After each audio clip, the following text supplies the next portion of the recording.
بسم اللہ الرحمن الرحیم۔ السلام علیکم دوستو، یہ ویڈیو ان کے لیے ہے، میرے بہن بھائیوں کے لیے جن کو بھوک نہیں لگتی۔ اب بھوک نہ لگنے سے کیا ہوتا ہے کہ بندہ کمزور ہو جاتا ہے۔ بعض اوقات یہ چیز ہوتی ہے بوڑھے اور کم عمر بچوں میں، اور وہ کمزور بھی رہتے ہیں۔ جوانوں میں یہ چیز کم ہوتی ہے۔ بھوک کم لگنے کی وجہ سے انسان کمزور ہوتا جاتا ہے اور انسان گرو نہیں کرتا، پھر ان کے قد بھی چھوٹے ہو جاتے ہیں، یعنی وہ گرو نہیں کرتے، بڑھتے نہیں ہیں۔ پھر ان کے حضرات کے لیے یہ وظیفہ ہے، یہ پڑھنا ہے، اس کا طریقہ بھی بتا دیتا ہوں، انشاءاللہ آپ کو فائدہ ہوگا۔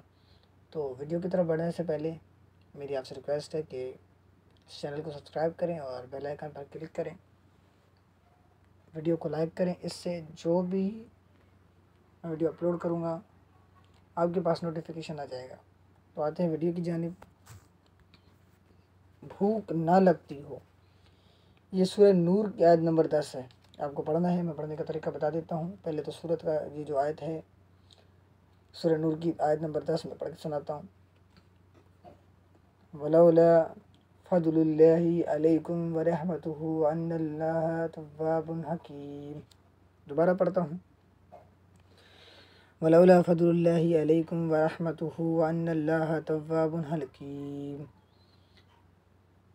یہ آپ کو آیت کریمہ پڑھنا ہے، طریقہ میں آپ کو بھی بتاتا ہوں۔ اگر کسی کو بھوک نہ لگتی ہو تو اس آیت کو 41 مرتبہ پڑھ کر پانی پر دم کر کے پیا جائے، انشاءاللہ فائدہ ہوگا۔ 41